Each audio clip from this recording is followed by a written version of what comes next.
전도서 8장입니다. 954페이지입니다. 다같이 1절부터 17절까지 말씀을 한 목소리로 읽겠습니다. 누가 지혜자와 같으며 누가 사물의 이치를 아는 자이냐? 사람의 지혜는 그의 얼굴에 광채가 나게 하나니 그의 얼굴에 사나운 것이 변하느니라. 내가 권하노라. 왕의 명령을 지키라. 이미 하나님을 가리켜 맹세하였음이니라. 왕 앞에서 물러가기를 급하게 하지 말며 악한 것을 일삼지 말라. 왕은 자기가 하고자 하는 것을 다 행함이니라.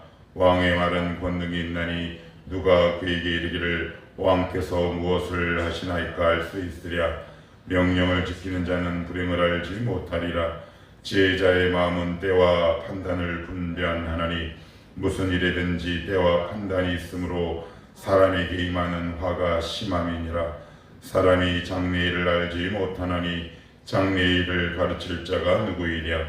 바람을 주장하여 바람을 움직이게 할 사람도 없고 죽는 날을 주장할 사람도 없으며 전쟁할 때를 모면할 사람도 없으니 악이 그의 주민들을 건져낼 수는 없느니라.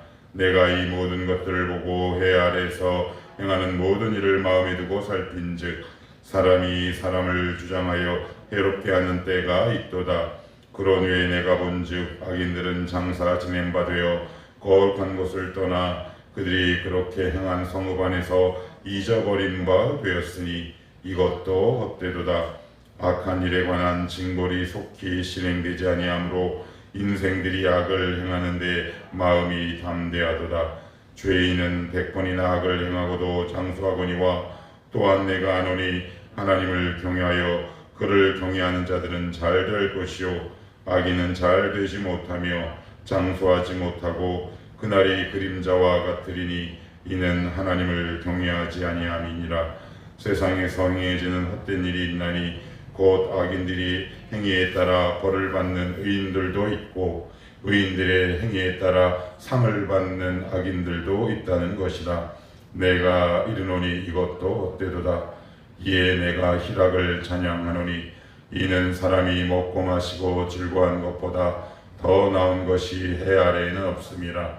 하나님이 사람을 해 아래에서 살게 하신 날 동안 수고하는 일 중에 그러한 일이 그와 함께 있을 것이니라. 내가 마음을 다하여 지혜를 알고자 하며 세상에서 행해지는 일을 보았는데 밤낮으로 자지 못하는 자도 있도다.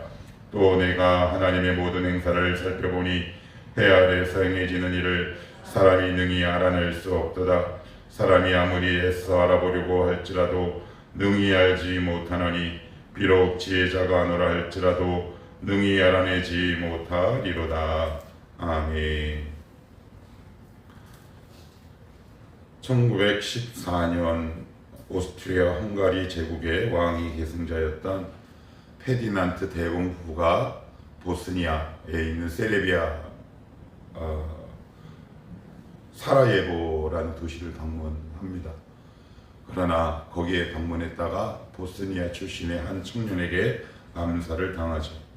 이것이 바로 그 유명한 제1차 세계대전의 시작점이 되는 사건이었습니다. 1차 세계대전은 그 이전의 전쟁과 다르게 온 인류에게 굉장히 큰 충격을 줬는데 왜냐하면 이때 처음 탱크가 등장했다고 합니다.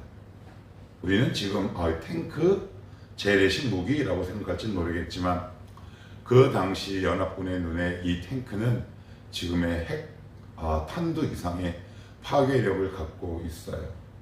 또한 동시에 참호전이라는 이 전투 형태가 되게 유행을 했는데 말 그대로 땅에 깊이 아래 참호를 파고 나서 거기서 백병전이나 뭐 그런 어떤 전투를 치렀죠. 그래서 유사일에 그 전에 있었던 다른 어떤 전쟁보다 수많은 사상자가 발생하게 됩니다. 그래서 제1차 세계대전이 끝나고 온 지구가 충격에 빠지게 되는데 수많은 지식인들이 기독교에서 다른 종교로 가거나 아니면 무교로 전환하게 됩니다. 이유가 뭐냐면 이거죠. 과연 하나님이 살아계신가라는 근본적인 질문을 던집니다. 왜요? 하나님이 살아계시면 저 많은 사상자를 두고 어떻게 가만히 있을 수 있는가? 라는 굉장히 기본적인 질문을 던지는데, 그 가운데 한 사람이 있는데 그 유명한 C.S. 루이스입니다. 그때 당시 나이가 약 20대 초반의 나이에 C.S. 루이스도 이런 질문을 던지죠.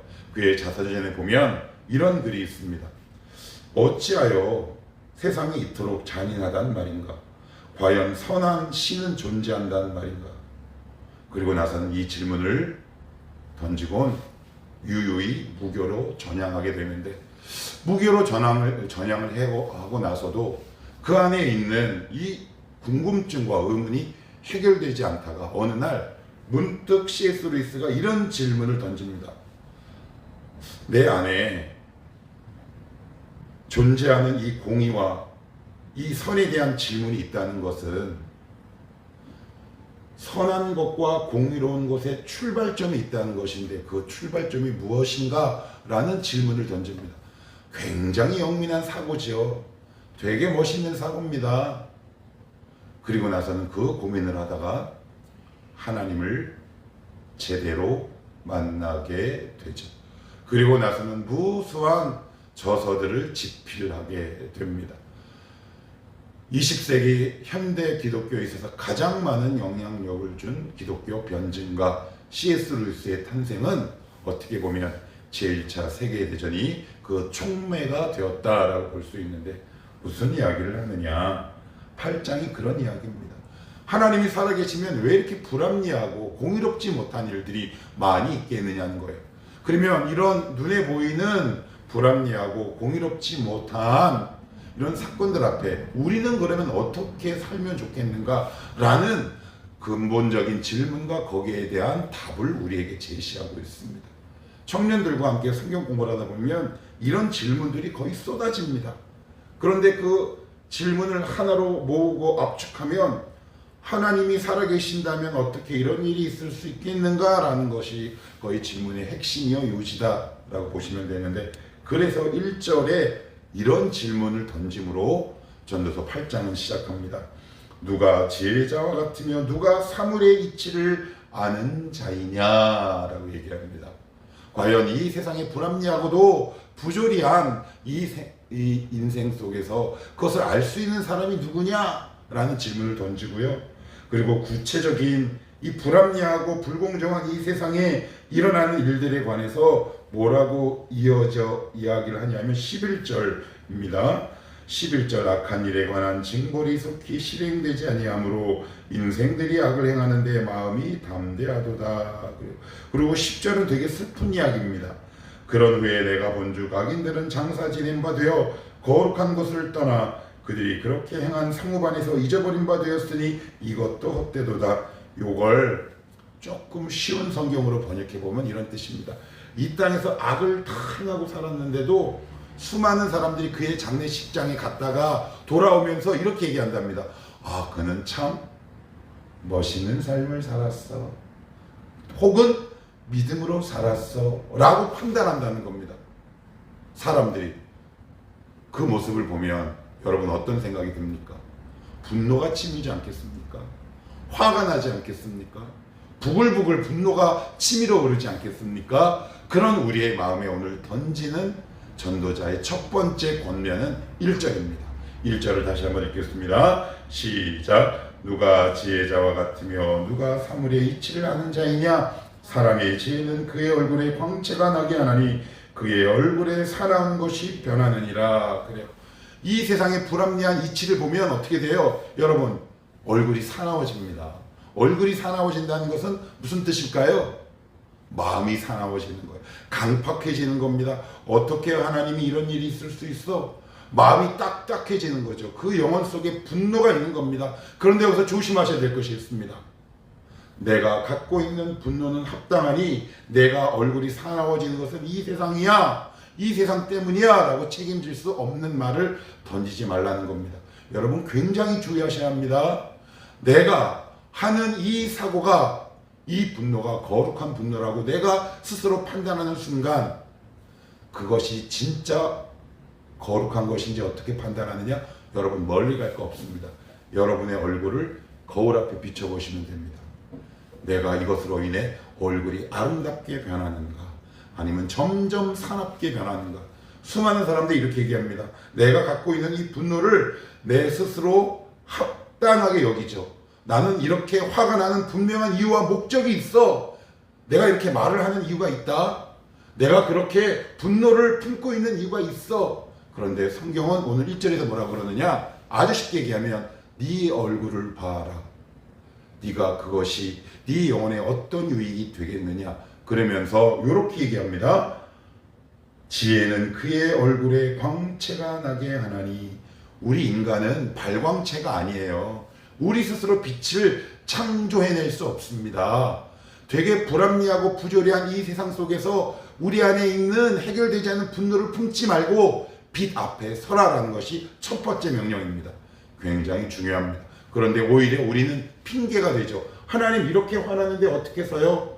이렇게 제 안에 분노가 일어나는데 어떻게 빛 대신 하나님 앞에 제가 설 수 있겠습니까? 그러나 속지 마셔야 합니다. 사단의 굉장히 단수 높은 공격입니다. 왜요?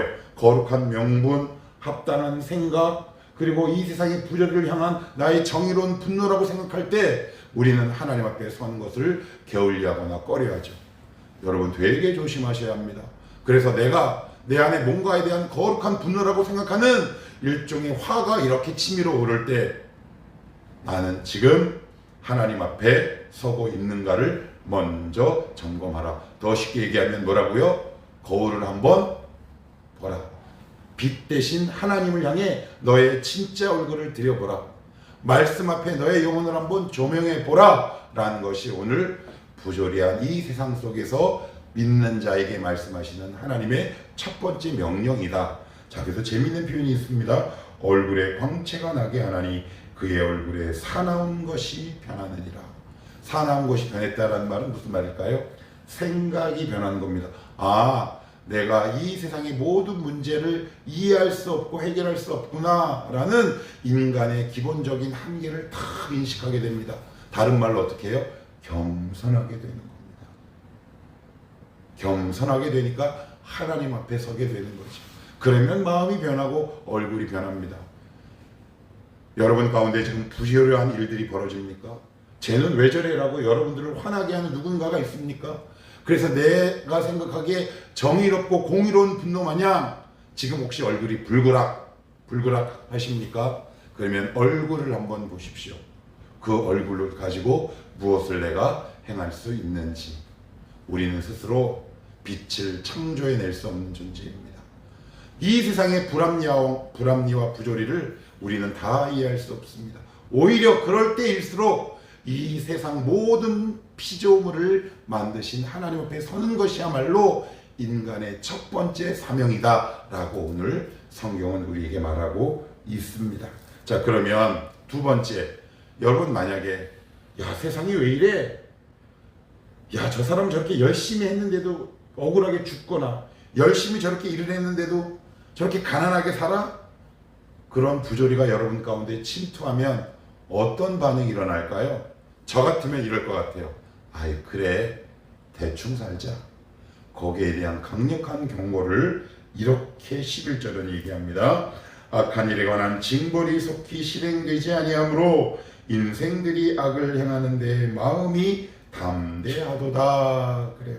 그러면서 뭐라고 얘기하냐? 이렇게 이야기합니다. 14절 세상에서 행해지는 헛된 일이 있나니 곧 악인들의 행위에 따라 벌을 받는 의인들도 있고 악인들의 행위에 따라 벌을 받는 의인들도 있고 의인들의 행위에 따라 상을 받는 악인들도 있도다. 그래요. 이 말이 조금 어려운데 아주 쉽게 풀면 이런 겁니다. 나쁜 짓 했는데 상 받고 좋은 일 했는데 벌 받는다 라는 뜻입니다. 이 문제 앞에 여러분들은 직장이나 이 사회의 그런 모습을 보면 어떻게 하시겠습니까? 물론 그것을 내가 할 수 있는 한도 내에서 하나님의 공의로운 마음을 가지고 해결할 수 있는 마음은 있어야겠지만 그렇다고 해서 그런 상황 앞에서 이렇게 하지 말랍니다. 그래 될 대로 되라. 우리의 삶을 자유와 방임에 맡겨두지 말라라고 합니다. 그러면서 마지막으로 우리에게 이렇게 살 것을 권면하는데 15절 읽고 정리하고 오늘 말씀을 맺겠습니다. 15절 읽습니다. 시작. 이에 내가 희락을 찬양하노니 이는 사람이 먹고 마시고 즐거워하는 것보다 더 나은 것이 해 아래에는 없음이라. 하나님이 사람을 해 아래에서 살게 하신 날 동안 수고하는 일 중에 그러한 일이 그와 함께 있을 것이니라. 그래. 2021년 이후 한국 MZ 세대들 사이에서 굉장히 그때부터 유행한 말 한 단어가 있습니다. 그건 이겁니다. 갓생입니다. 갓생. 혹은 갓생 너의 삶을 살다. 우리식으로 얘기하면 바로 그 뜻을 담고 있습니다. 세상의 부조리와 불합리함 이 속에 네가 지금 오늘 누려야 될 책임과 마땅한 태도를 포기하지 말고 하나님이 오늘 이 주신 너의 시간, 물질 그것을 의식하며 그 일상의 소중함을 붙들고 오늘이라는 시간을 살아가라 라는 얘기합니다. 그러나 거기에 단서가 있습니다. 바로 15절에 이런 표현이 나옵니다. 해 아래입니다. 해 아래. 해 아래라는 말이 두 번이나 나옵니다. 여기서 해는 뭘까요? 해 아래는 하나님이 창조하신 그 아래입니다. 하나님 보시기에 라는 뜻도 포함되어 있습니다. 그러니 얘들아 너희들이 쓸데없는 공상이나 망상할 그 한 시간에 하나님이 너에게 주신 일상 속에서 너의 맡겨진 사명과 책임을 다하되 하나님을 의식하는 갓생 너의 삶을 살아라. 오늘이라는 시간을 소비하거나 소모하지 마라. 왜냐하면 너는 이 땅의 불합리한 모든 이 이치를 깨달을 능력이 없는 존재이기에 그러니 하나님이 너에게 주신 오늘이라는 시간을 허비하지 말고 하나님을 의식하며 오늘도 하나님 앞에 서는 일상의 삶을 묵묵히 살아가라 라는 것이 오늘 전도서 8장의 정리입니다. 최근에 여러분들을 화나게 하는 일이 있습니까? 쟤는 왜 저래? 쟤는 왜 이렇게 일을 그래? 직장에서 혹시 이런 일이 있습니까? 혹시 부부관계에 이런 일이 있습니까? 그것이 여러분들을 하나님 앞에 서지 못하게 하는 이유입니까? 그래서 우리의 얼굴이 점점 사나워집니까? 그렇다면 그 문제를 나의 생각과 나의 한계로 생각하고 고민하는 그 대신 빛 대신 하나님 앞에 무릎 꿇는 것, 이것이 지혜자의 삶이다.